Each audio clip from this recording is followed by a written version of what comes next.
Let's mic global news.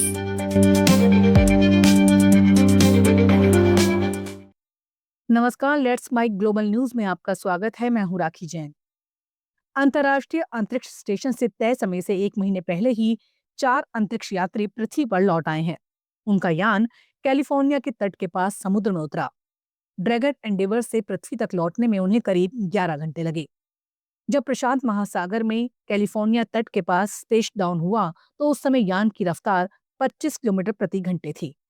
इन अंतरिक्ष यात्रियों में माइक फिनके, जीना कार्डमैन, जापान के कीमिया युई और कॉस्मोनॉट ओलेग पलानोतोव शामिल थे। ये अंतरिक्ष में 167 दिन रहे। ये सभी एक जगह 2025 को अंतरिक्ष स्टेशन पहुंचे थे।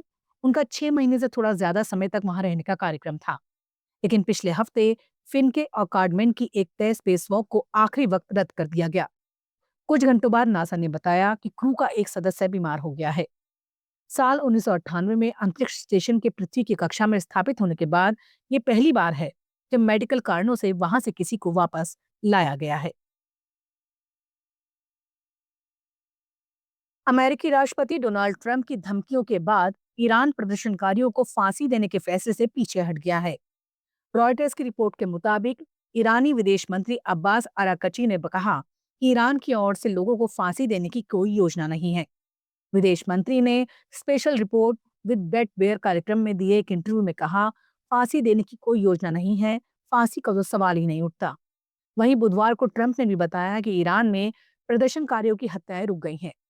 इससे पहले ईरान सरकार ने प्रदर्शनकारियों पर तेज ट्रायल और जल्दी से फांसी देने का ऐलान किया था। ईरान बुधवार को 26 साल के प्रदर्शनकारी इरफाल सुल्तानी को फांसी देने वाला था। इस फैसले के बाद ट्रंप ने ईरान को कड़ा जवाब देने की धमकी दी थी। ट्रंप ने कहा, अगर वो फांसी देते हैं तो आप कुछ भयानक देखेंगे। वहीं ईरान में जारी सरकार विरोधी प्रदर्शन के बीच अमेरिका ईरान के आसपास अपनी सैन्य मौजूदगी बढ़ाने की तैयारी में है। अमेरिकी नौसेना का USS Abraham Lincoln carrier strike group के साथ साउथ चाइना सी से मिडिल ईस्ट की ओर रवाना हो गया है। यूएसएस अब्राहम लिंकन अमेरिकी नौसेना का एक न्यूक्लियर पावर्ड एयरक्राफ्ट कैरियर है।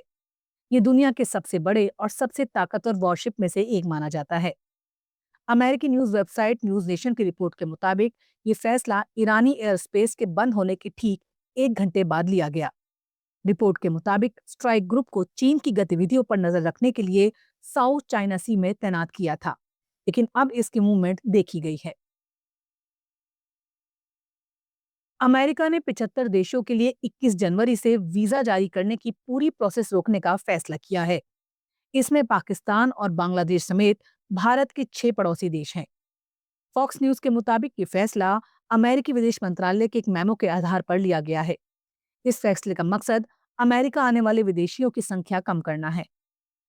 अमेरिकी विदेश मंत्रालय ने बताया कि अब वो अपनी उस कानूनी शक्ति का इस्तेमाल करेगा जिसके तहत ऐसे लोगों को वीजा देने से रोका जा सकता है जिनके बारे में आशंका हो कि वो अमेरिका आकर सरकारी मदद या वेलफेयर योजनाओं पर निर्भर हो सकते हैं।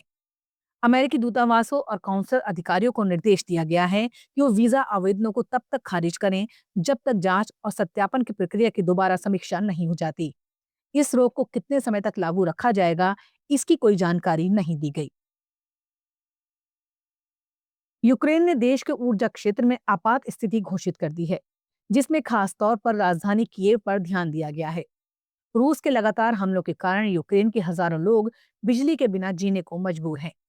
यूक्रेन के राष्ट्रपति व्लादिमीर जेलेंस्की ने रूस पर आरोप लगाया कि वह युद्ध रणनीति के तहत जानबूझकर कड़ाके की सर्दी का फायदा उठा रहा है।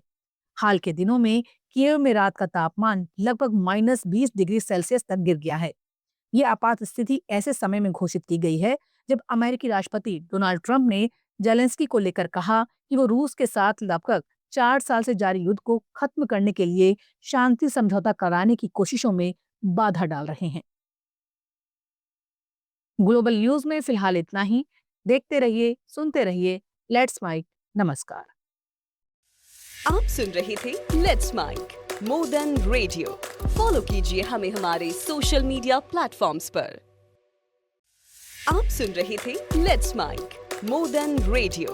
फॉलो कीजिए हमें हमारे सोशल मीडिया प्लेटफॉर्म्स पर।